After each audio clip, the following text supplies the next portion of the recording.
నీతిమంతులు ఖర్జూర వృక్షము వలె మొవ్వవేయుదురు అనే మాట అండి.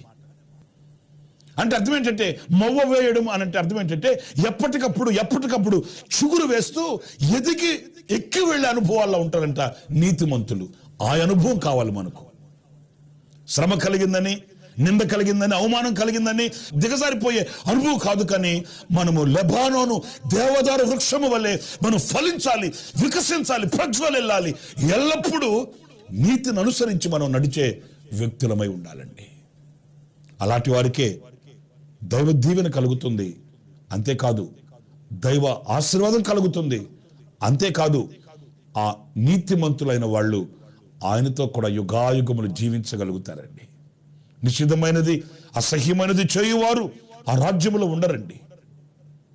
నీతిమంతులు తెల్లని వస్త్రములు ధరించుకుని వారై వాళ్ళు ప్రభుని స్తుతించగలుగుతారు.